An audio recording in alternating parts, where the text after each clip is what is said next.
మౌనమేళ నారాయణ అంటూ ఆంధ్రజ్యోతి బ్యానర్ పెట్టి మంత్రి నారాయణ మీద ఒక పెద్ద ఐటెం రాసింది. టీడీఆర్ బాండ్ల విషయంలో గత ప్రభుత్వ హయాంలో జరిగిన అవకతవకల మీద దృష్టి సారించడం లేదని, బ్యూటిఫికేషన్ పనుల్లో చాలా కింద మీద అయినా కూడా ఇప్పటి వరకు ఆ లొసుగుల్ని తవ్వి తీయలేదు అని చెప్పడంతో పాటు జగన్ కి సన్నిహితురాలుగా ముద్రపడిన బ్యూరోక్రాట్ శ్రీలక్ష్మి విషయంలో కూడా నారాయణ మెతక వైఖరితో ఎందుకున్నారు అని క్వశ్చన్ చేస్తున్నట్టుగా ఆంధ్రజ్యోతి చాలా పెద్ద ఐటెం రాసింది. ఇది చూస్తే దీని వెనక అసలు ఎజెండా ఏంటి అనేది రాజకీయ అవగాహన ఉన్న వాళ్ళకి ఎవరికైనా అర్థమవుతుంది. ఆ తర్వాత అసలు కూటమి ప్రభుత్వ విధానాల్ని ఇన్ఫ్లుయెన్స్ చేసి నడిపిస్తున్న పర్సన్ ఎవరు అనే క్వశ్చన్ కి కూడా ఆంధ్రజ్యోతి రాసిన ఈ ఐటము ఖచ్చితంగా సమాధానం చెప్తున్నట్టుగానే అనిపిస్తుంది. కాకపోతే ఆంధ్రజ్యోతి రాసిందేంటో చదివితే సరిపోదు. You should be able to read between the lines అనమాట. అంటే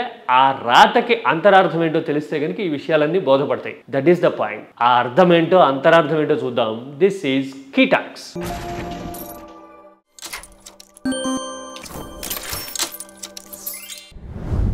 టీడీపీకి కవచ కుండలాల్లా రెండు వైపులా కాపాడుతున్న Eenadu Andhrajyothi good cop bad cop అనే ఫార్ములాని ఫాలో అవుతున్నట్టుగా కనబడుతుంది. ఈనాడు ఎంతసేపు పాజిటివిటీని స్ప్రెడ్ చేయడానికి అంత బ్రహ్మాండంగా జరుగుతోంది అని చెప్పడానికి ట్రై చేస్తూ ఉంటే, ఆంధ్రజ్యోతి ఈ మధ్యన నెగిటివ్ కథనాలు క్రిటికల్ గా రాస్తున్నట్టుగా ప్రొజెక్ట్ చేసుకుంటూ ఒక క్రిటికల్ ఎజెండాని తెర మీదకి తీసుకొస్తోంది. ఎస్, మౌనమేళ నారాయణ అనేది అలాంటి ఎజెండాలో మరో చాప్టర్. మంత్రి నారాయణ్ని పిన్ చేసినట్టుగా, టార్గెట్ చేసినట్టుగా కనిపిస్తున్న ఈ ఐటెంలో చాలా ఇంట్రెస్టింగ్ ఆస్పెక్ట్స్ ఉన్నాయి. నారాయణ మరీ చూసి చూడనట్టుగా పోతున్నారని, మున్సిపల్ శాఖతో పాటు అసలు గత ప్రభుత్వ హయాంలో వచ్చిన ఆరోపణల విషయంలో నారాయణ అసలు పట్టించుకోనట్టుగా ఉన్నారు అని చెప్పడంతో పాటు చంద్రబాబు కూడా ఏమాత్రం సానుకూలంగా లేని బ్యూరోక్రాట్ శ్రీలక్ష్మి లాంటి అధికారుల విషయంలో కూడా నారాయణ చాలా సానుకూలంగా ఉన్నారు అంటూ అసలు ప్రభుత్వ వైఖరికి, విధానానికి,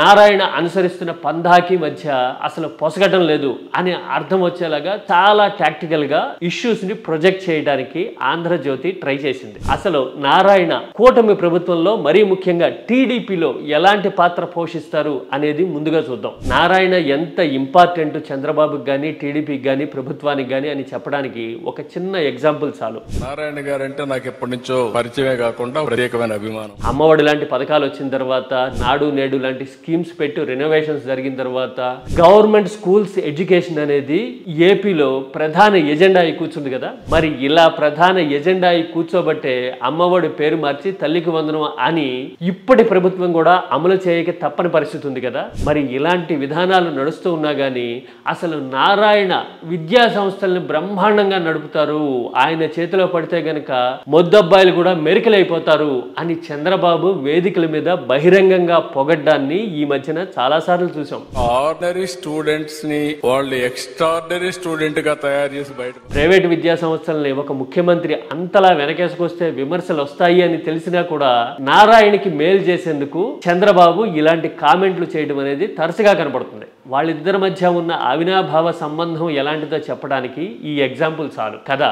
పైగా 2024 ముందు రాజకీయంగా ఎన్ని ఒత్తిళ్ళు వచ్చినా నారాయణ రిస్ట్రైన్డ్ గా ఉండటమే కాదు, ఆర్థికంగా అన్ని రకాలుగా చాలా ఏళ్ల నుంచి టీడీపీకి నారాయణ దన్నుగా నిలబడుతూ ఉన్నారు. మరి ఇలాంటి నారాయణ మీద ఆంధ్రజ్యోతి ఎందుకు గురిపెట్టింది అంటే, yes, there is a point. ఎందుకు అంటే రివెంజ్ మోడ్ లో ఉండాలి, ఎంతసేపు ఎమోషన్ ని రగిలించేసేయాలి, అసలు వాళ్ళ మీద చర్యలు తీసేసుకుంటున్నాము అనే ఇంప్రెషన్ జనాల్లోకి వెళ్ళిపోవాలి అని కూటమిలో కీలకంగా ఉన్న నాయకుడు ఒకరు కోరుకుంటున్నట్టు ఉన్నారు బలంగా.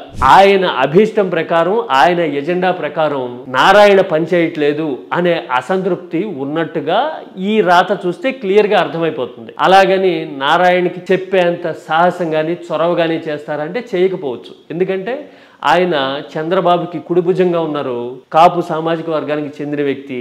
పైగా చంద్రబాబు ఎంత నమ్మితే ఆయన డ్రీమ్ ప్రాజెక్ట్ అయిన అమరావతి అనే విభాగానికి నారాయణ్ని దాదాపు హెడ్ చేసినట్టుగా మంత్రిగా కీలకమైన శాఖకి పెడతారు, రాజధాని వ్యవహారాలకి. మరి ఇన్ని తెలిసి కూడా కూటమిలో ఫ్రిక్షన్ నడుస్తోంది. ఏంటది?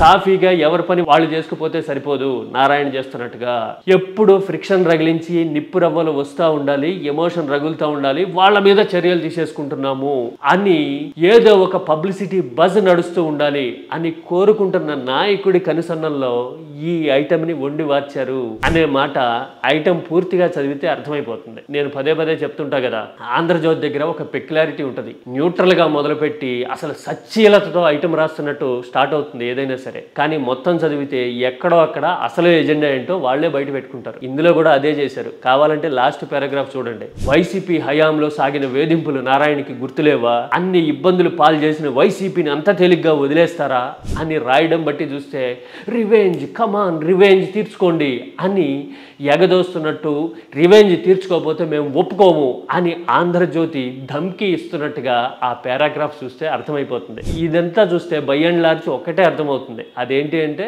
వాళ్ళ పని వాళ్ళు చేసుకుంటే సరిపోదు, మునిగిపోతుంటే ఎత్తి పోసి కష్టపడుతున్నా కానీ అది పెద్ద లెక్కలోకి రాదు, నువ్వు రివెంజ్ తీర్చుకున్నావా లేదా, ఫలానా వాళ్ళని వెంటాడావా లేదా అనేది మాత్రమే base line, bench mark, agenda అవుతోంది అని చెప్పడానికి ఇది ఒక లేటెస్ట్ ఎగ్జాంపుల్ అనుకోవాలి. Last but not the least ఇంకో మాట చెప్పాలి. బ్యూటిఫికేషన్ పనుల్లో అవకతవకలు జరిగాయన్నా ఇంకోటైనా గత ప్రభుత్వ హయాంలో జరిగిన పనుల మీద అధికార మార్పిడి జరిగిన తర్వాత ఆరోపణలు రావడం సర్వసాధారణం. మనం 2019 తర్వాత కూడా చూసాం.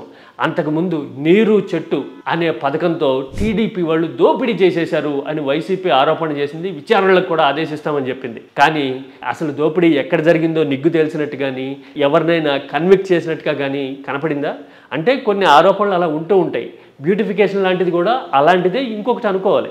కానీ అలా అనుకొని ఊరుకునే పరిస్థితి లేదు, వెంజెన్స్ ఉండి తీరాల్సిందే అని ఒక నాయకుడు ఎవరో కోరుకుంటున్నారు. కాబట్టి నారాయణ మాస్టర్ మీద ఈ ఐటమ్ పడింది అని అర్థమవుతుంది. అది అసలు పాయింట్. ఏమంటారు?